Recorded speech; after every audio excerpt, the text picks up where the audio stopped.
A few weeks back, I saw someone come into my house on the new doorbell camera, but I never saw them leave.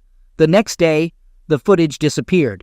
So, playing detective and starting to investigate, my soon-to-be ex-wife, STBXW, realized I was onto her. She thought I had found evidence, probably from the recently installed doorbell camera she deleted. I was setting up in-home cameras and VRs at the time. However, she ended up confessing to an ongoing affair lasting about a year, during most of the time I spent helping my elderly parent. She admitted I deserved better and suggested a fair divorce, selling the house and splitting the proceeds. She might even pay alimony for a while. We'll share most of the debt, and the house sale should cover it, leaving a bit to start over. It's disheartening and unfair. I admit I felt anger and wanted revenge, but there aren't many people to expose her to who would care. No one on the other person's side to expose to. He's single, divorced, and surprisingly more informed about my marriage than I was. Their relationship isn't close, and it's likely not her first time. Despite the urge for revenge, I let it go without seeking more pain.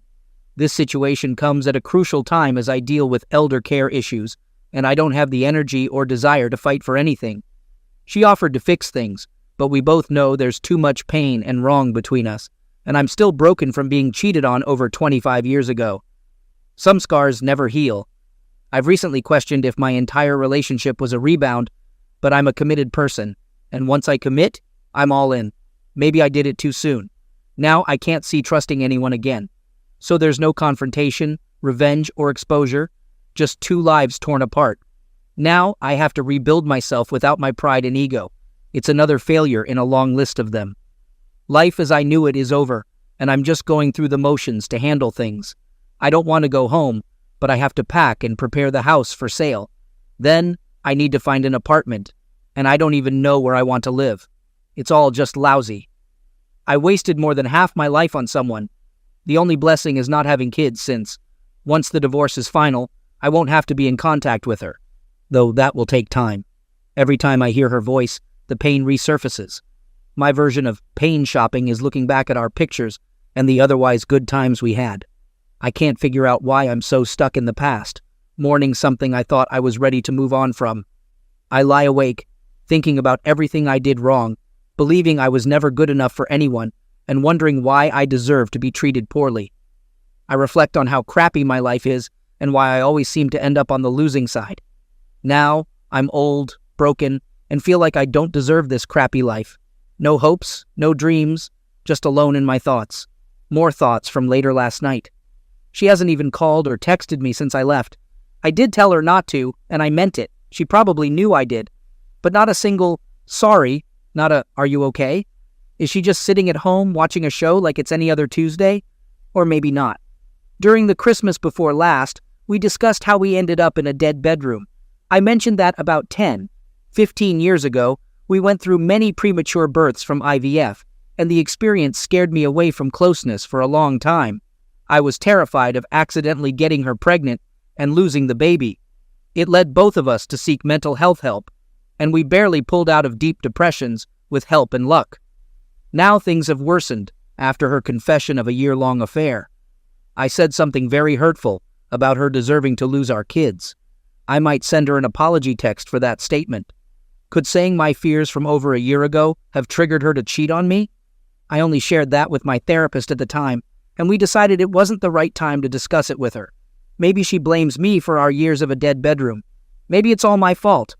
Oh God, what have I done?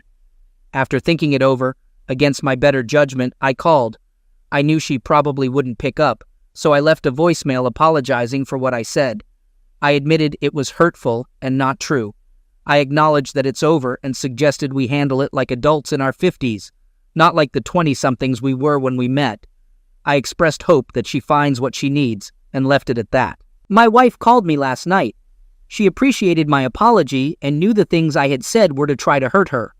We didn't discuss much, except for her apologizing again and blah blah blah. I did tell her I would be coming home this weekend and that I needed her not to be there. It was mostly civil, but I made it clear that I don't care where she goes. I suggested she stay with her boyfriend since that's who she wanted anyway. She denied it, insisting she wants me back and that we can work it out. She asked for one chance, promising to do anything to make it up. I'll admit I wanted nothing more than to go back in time to any time other than the last year, that I would even go to the worst times in our lives instead of now. But I stood firm this time and told her I don't see any way we can be together now. It's been a year, and I can't imagine feeling the same for her. I only asked one question: how many times? She stayed quiet for a long time, but I refused to say anything. She asked if I really wanted to know, not wanting to hurt me more. I said I need to know. That's when she hurt me even more, revealing it was only a few times in the beginning. After about a month, it was almost every day when I was away, and some weekends when she claimed to be at the gym for about 6 months. In the last few months, it was about once or twice a week while I was away. It made me sick. I muted the call to let out some of that pain. So she was close to him more times in a year than we have been in the past 10, 15 years, hundreds of times, maybe even more than the beginning of our relationship. I wanted to ask more questions, but I was too hurt and ashamed. I wanted to know if he was better, bigger, and what they did, but I couldn't take any more. I just said she should go to him this weekend so I can be alone at home and gather more of my important things. I don't even have a permanent place to take them. I've been awake, got a bottle of good scotch, and now I have to work and take care of my parent while hungover. As I thought we had agreed, I'm back at the house to gather some things. Thank goodness she's nowhere in sight.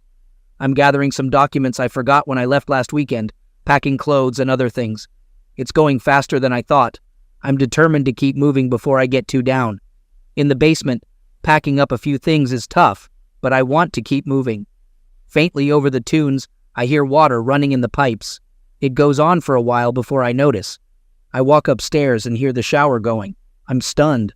I make coffee and decide it's better to go out to my car.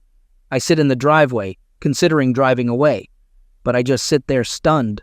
I start writing a nasty text but decide against it, opting to wait for her to leave again.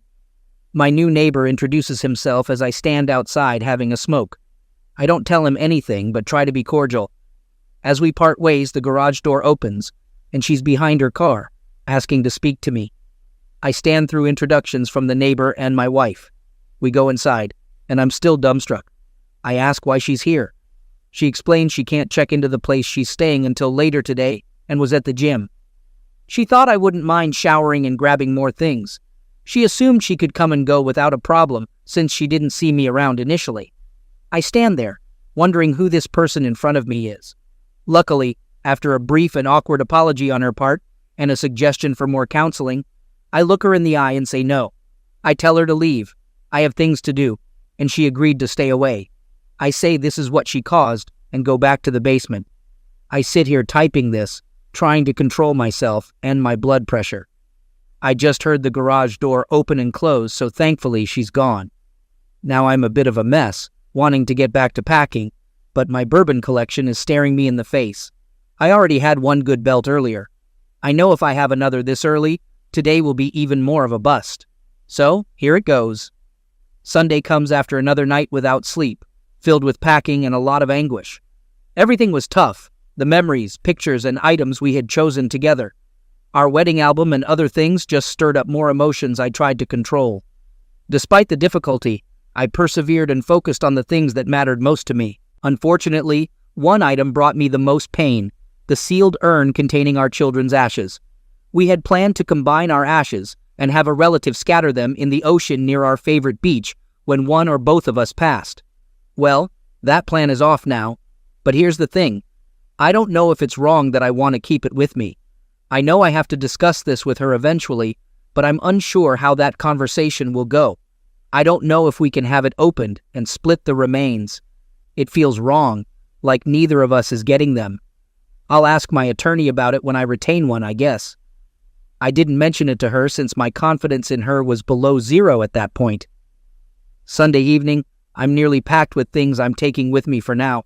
I wanted to have enough so that if I couldn't tolerate coming back for a few weeks at least, along with a few more important keepsakes, documents, etc. I knew she was supposed to return after 9, as we discussed, and I didn't really want to be there. I resisted the urge to dismantle all the electronics, reset the router, etc., out of spite. So I felt like the bigger person for once, with the help of some supportive calls from a friend and some DMs. Anyway, it's about 7, and I'm loading the last bits into my car. Well, no shocker here, but yep, she shows up. She comes in looking a bit shaken, but not nearly as bad as I felt. She starts off saying it looked like I was ready to leave again. If I really had to go so early, could I at least talk to her? I was already frustrated that she was even there and wanted to be stronger than I knew I was.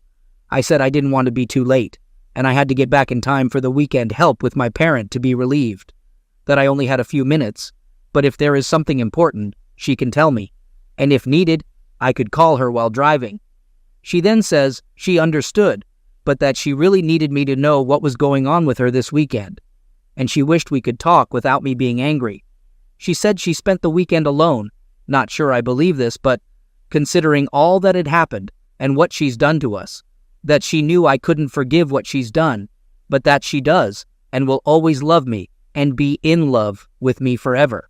That she knows I don't believe this now, but that she was so angry with herself for hurting me so bad and destroying the only man who ever loved her unconditionally and was always there for her. I was doing my best to just not shout, sob, hug her, or anything and just give her the stoic look of indifference. I'll admit I failed.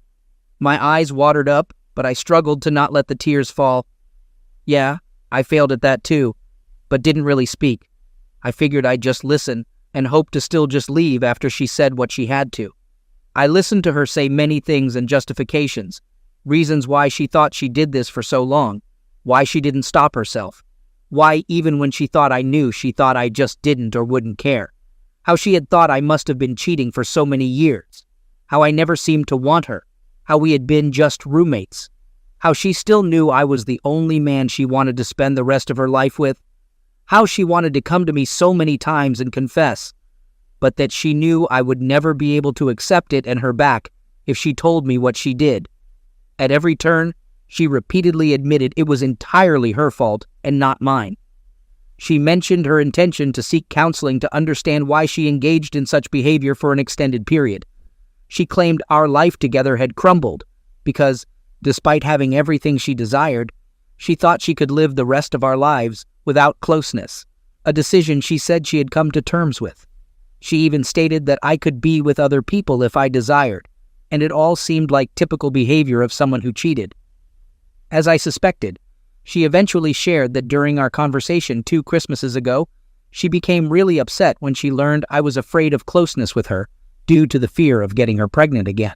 She argued that my concerns about pregnancy were merely excuses, suggesting that I never truly wanted her or a family, especially when I resisted adopting.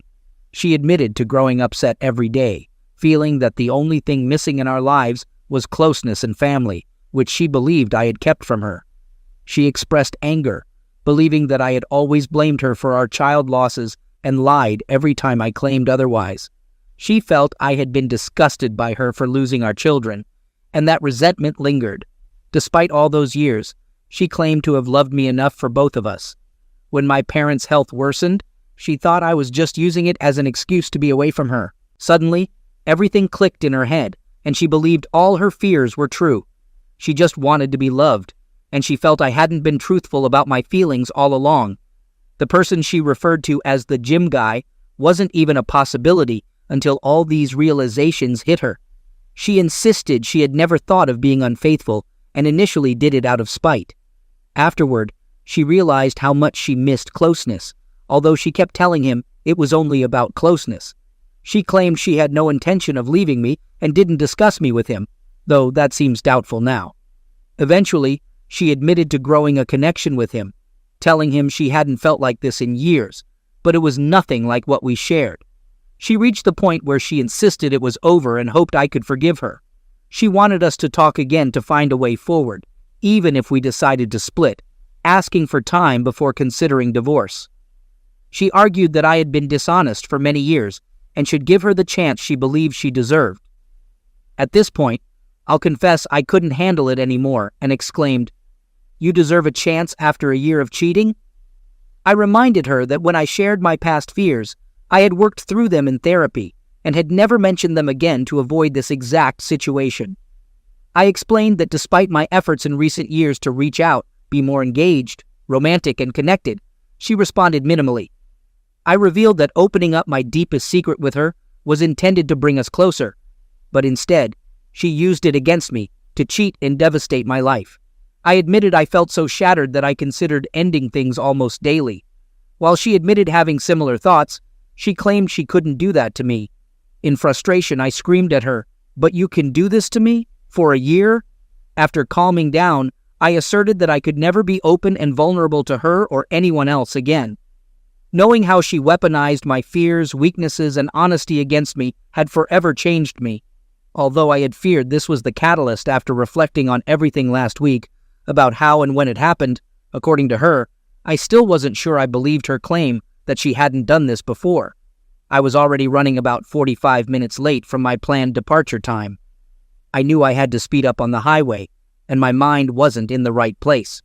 After leaving, I mentioned that I would ponder what she said, and if I had more to discuss, I'd call her while on the road. However, during the drive, all I could do was blast loud music and cry in intense pain, realizing my thoughts about causing this were confirmed. It was an even more agonizing ride than the first one after D-Day. In the end, I didn't call her. Now, in the sobering light of day, I question not only how I caused this, but also if there's even a slight chance she's seen my posts and is using them against me. To be honest, she isn't active on social media, and I doubt she uses Reddit at all. It was never on her phone, tablet, or in her App Store download history. I also reflect on how foolish I was to let my guard down with anyone, thinking there are things you should never share. If I had kept everything closed up, I wouldn't be in this situation. I consider this karma since I was on the verge of leaving last fall anyway. I feel like I'm just moving on autopilot, and this incident proves I should maintain the facade of being a happy guy and never let my guard down again. It feels like I ruined everything I had. I'm still consulting with my attorney and trying to stay on the path, as I don't know how I can come back to her after this. The truth is, she has reopened the wounds in my heart and torn away everything I was holding on to keep going. Sent via her work email. Me informed X that I had hired someone to represent me in legal matters and requested information on who to connect them with. I advised X to seek counsel for the consequences of their actions. X expressed a desire to discuss the situation further and apologized, acknowledging that they couldn't imagine how I must feel. X recognized that they didn't deserve a chance for a conversation before any decisions were made, but suggested that time might help things calm down. X expressed understanding that my opinion of them was likely better than they deserved and proposed discussing counseling and personal matters through text or a call outside of work email. I responded, letting X know that I would be occupied with work and P's move, but would use their personal email for further communication on this matter. X thanked me and asked me to consider their words. They expressed concern for my well-being, acknowledging the loneliness I might be experiencing, and inquired about P's well-being during the move. X sent their love to P and apologized once again, urging me to call soon. I just realized that P, my parent, is losing everything they own, their home of 50-plus years and memories since they're moving into a facility. How does a person with dementia feel being moved? How do they feel having to be reminded nearly every day because they forgot? Then going through the emotions of it all over again. I've been trying to be as gentle as possible, but we're sorting through things to see what they really want. After contemplating the exchange more, the mention of not sending Ish to work stuck with me. Initially, I thought it made sense. Personal matters shouldn't mix with work email, but I'm pretty sure she must have been using her work phone for this. Her personal one is always clean, and I updated it for her new watch last Christmas. I guess I could have still missed it, though. Off we go. Update. I found a better place to stay temporarily, with a friend who lives close to work, and I've moved in for the time being. While I thought about renting an apartment right away, this arrangement works well for the short term. Now, on to the remaining events. I served her with divorce papers, but she responded contentiously through her attorney. Recently, I had to deal with a maintenance issue at my old home. Thankfully, it wasn't too damaging, but significant enough to require quick handling. When I arrived to deal with it, fortunately, I thought, she wasn't around. I met with the contractor, handled the issue, and aimed to be out before she returned. It took several hours, but I managed to move things around and fix the problem. Of course, my luck couldn't be that good. Later that day, I received a call from a doctor saying she had been admitted to the hospital. I'm still her emergency contact and husband, so it wasn't a real surprise. Before I arrived, she had called an ambulance thinking she was having a heart attack.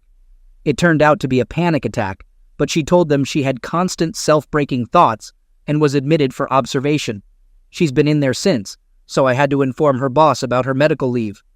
After talking to the doctor, I decided to go and see her. Her doctor said I could visit, but I needed to be non-confrontational since she was in a delicate state. I was conflicted about it, thinking it might be standard cheater script BS. Despite my feelings, I still care for her and don't want her to damage herself or struggle in the future. In the past, she has been in care for mental health due to unrelated issues, along with another chronic health problem throughout her life. During that time, I was fully present, doing everything I could to help her. Also, selfishly, I don't want this situation to impact her ability to handle our joint affairs. I discussed it with my friend, who said it's up to me what to do about visiting her. I also spoke with my attorney after the initial visits. They advised me to be cautious, not make promises, or say anything that could be used against me, etc. I knew before visiting that cheaters often use the threat of self-damage as a manipulation tactic. However, given her history, I'm also aware that this might genuinely be a true and serious situation for her. I get it. I shouldn't let anything tied to her actions hinder my progress in moving forward with my life. But there's a part of me that feels the need to be there for her. It's frustrating to have these feelings while still wishing none of this had happened, but it did. I feel like I've been firm with her, but seeing her in such a state might set me back. Before you criticize me, I can't just abandon her. It's not in my nature. She really has no one else. Her only real friend lives far away and is dealing with her own serious medical condition. So, I informed her doctor that I would visit her in the hospital and did so the following day. When I got there, she was a mess. I brought some things she might need, thinking she would likely be there for at least a few days. She was still sleeping when I arrived, hooked up to an IV and various monitors. None of them seemed related to mental health, but I figured maybe dehydration or something. But all I could think about was how I had seen her sleep so many times, looking beautiful and peaceful, the person I wanted. As I sat there watching her, she started to wake up, and all the feelings of anger and betrayal started to come back. But I held it together. When she finally woke up, surprised to see me, she begged me for a hug and forgiveness. I said I was there to make sure she was okay, expressing my worry. I made it clear that I wasn't there to talk about us. We were civil, but there were lots of tears on her side. We talked for a long time. Then she hit me with another bombshell. During her visit to the gynecologist for STD tests and a checkup, they found something still being assessed. Oh boy, I thought, here we go. This crazy situation where she caught an STD and I was going to hear about it. Or maybe, fortunately, not the case. She was found to have fairly aggressive ovarian cancer. Now, I'm no expert, but I know that usually that type of cancer is like a last sentence. I had to step out of the room to gather myself for a minute. I had all these emotions going through me and didn't want her to see them. I composed myself and went back in, and we talked for a long time. In our talk, I eventually agreed to help her however I can. Though part of me wanted to tell her to rely on her boyfriend now, I made it clear that it had nothing to do with us being together. I believed she would do the same for me if the situation were reversed. But who knows? Her panic attack, it turns out, was the result of getting this news and her birthday, which I totally ignored, and getting served in the same week. So it's like the perfect storm hitting her life, maybe too much karma. She was just feeling like ending her life would be easier than fighting me, this disease alone, etc., losing everything and now losing her life on top of it. She also didn't want me to somehow end up bankrupt from her likely medical debt. Her life insurance and giving me the house totally free now would make for a nest egg I could totally start over with. But ultimately, I convinced her that her being around and fighting this with everything possible is the only thing I want for and from her. I made it clear that I am not a reason for her to end herself, etc. So, this is what I've been up to lately. Crisscrossing highways for work, visiting my parent, the hospital, my friend's place, and now back to my old home for more of her belongings. She's been moved to a regular room since her doctors believe she's no longer a danger to herself. More tests have been conducted, and today we're expecting precise results on the stage of her condition. Preliminary exams suggest at least stage 2B or higher. If there's a chance it's not stage 4, we might manage, but if it is, we're looking at a shortened but tough outcome. I'm writing this in the hospital cafeteria, waiting for the oncology department to provide more results and details. I'm the type to do anything for anyone. If her actions hadn't pushed me away, I'd be a wreck. Not that I haven't been in private. Once again, I'm being the strong one for both of us, attempting to stay optimistic, which goes against my natural pessimism. The most significant development, if there's hope, involves major emergency surgery and chemo, followed by a period of care. I've committed to being there for her through surgery, chemo, and recovery in the best-case scenario. I haven't explicitly said I'd move in and stay with her, though that might be necessary. My stance on divorce hasn't changed. I've consulted my lawyer about the legal implications and whether we can still be considered separated. They say we can consider this an in-house separation, given certain conditions. My other concern is avoiding part of her medical debt, likely to delay our proceedings. They mentioned amending our settlement agreement, but she would need to agree that none of this is my liability.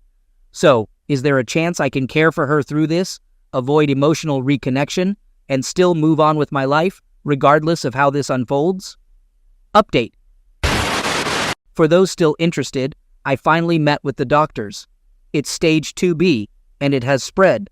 But the tumors are still small, and haven't reached the bladder or other distant organs like the liver, which, from my understanding, is nearly impossible to cure. She'll undergo serious surgeries and chemo. I had already made up my mind to support her in her battle, regardless of her actions. I won't leave her to face this alone.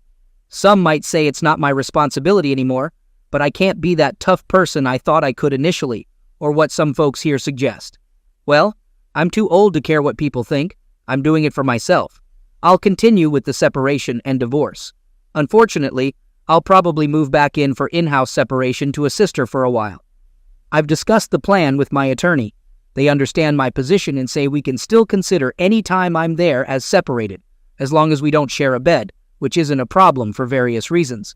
We also need an agreement that she won't make the process more difficult, as it seemed to be her original plan.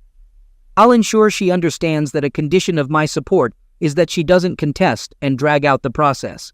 However, I'll agree to give her time to get better situated. I confess I'll feel guilty, as if I'm bargaining with her life, but I guess we all have our limits. She'll undergo surgery in the next few days for additional biopsies and a major operation. The treatment plan is aggressive, but it's better to stop the spread now. I guess I don't need more details than that. In all likelihood, as my post title states, her cheating may have saved her life, as she would likely have discovered this too late otherwise. So, I suppose someone in this situation gets a win. Update. I've been in the hospital with my wife since yesterday morning, and it's been just as awful as everything else that's been happening. Firstly, she's in critical condition. During surgery, they had to stop due to uncontrollable blood pressure. The surgeon removed a significant amount of cancer, but not all of it. Further surgery is too risky at this point.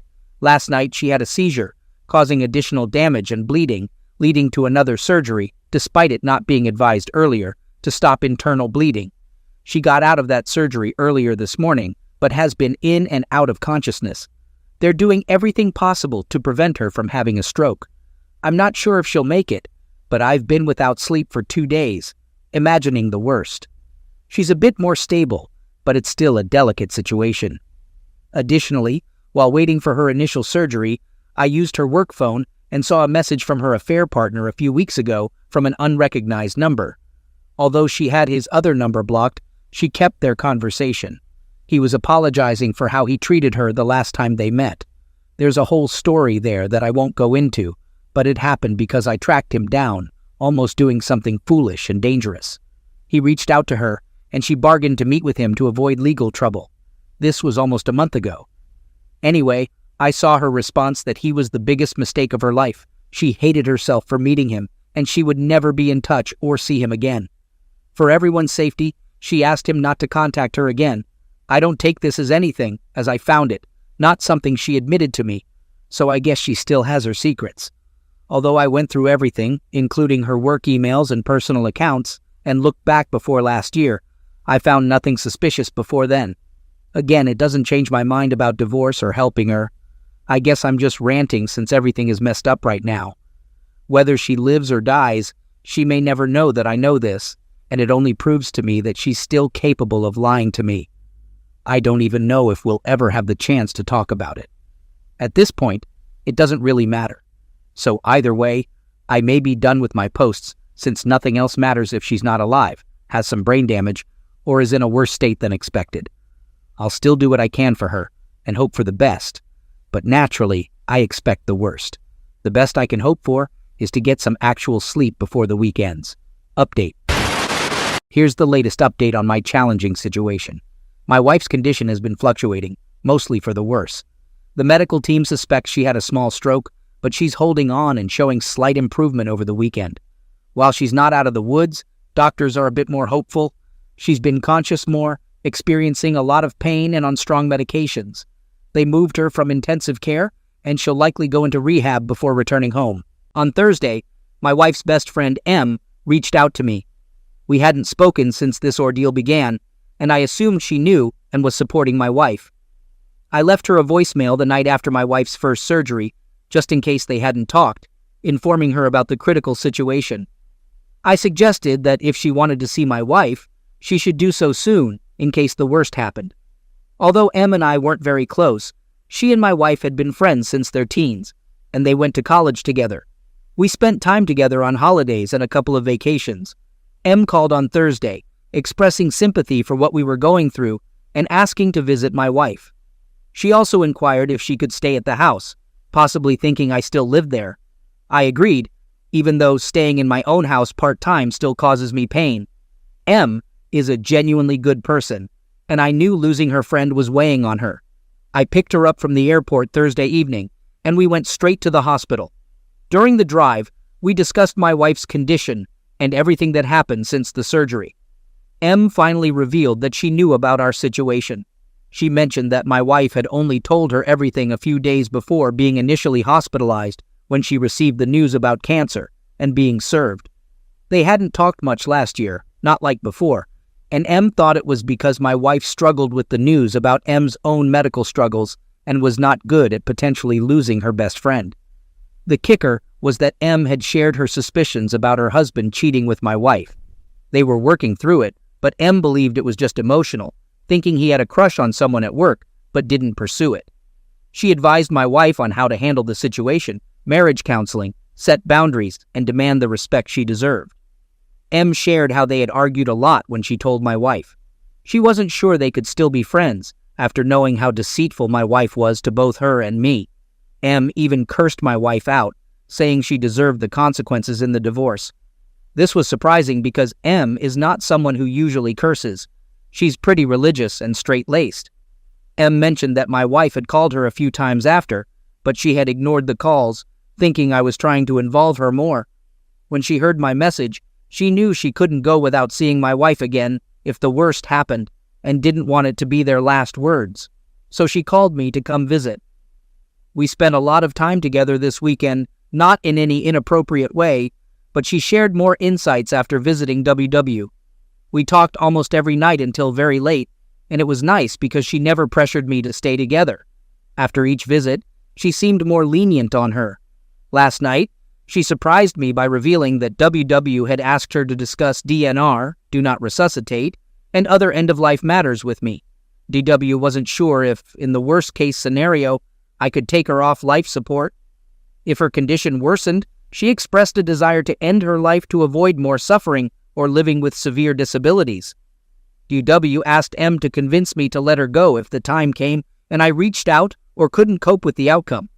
I'm unsure about the legal circumstances other than being brain dead here. I plan to talk to her about this tonight, but I'm uncertain about what to say. Personally, I don't believe in keeping people alive if they are suffering, and I might do the right thing in the appropriate circumstance. However, I can't commit to anything beyond that, and I worry I might be influenced by my own desire to be done with this. Even in the right medical scenario, I think I would carry a lot of guilt forever. I'll also discuss this with my therapist, though my appointment isn't until later in the week. I asked her friend M if she would consider assuming medical power of attorney, POA, over my wife before she left, and she is thinking about it. I will also approach one of my close relatives, though they live far away, and I can't guarantee their involvement. I'm adamant about making only legal decisions. I briefly talked to my lawyer, and we have a meeting scheduled for tomorrow. However, tonight, I will tell WW that I understand her wishes, but I can't agree to them at this time.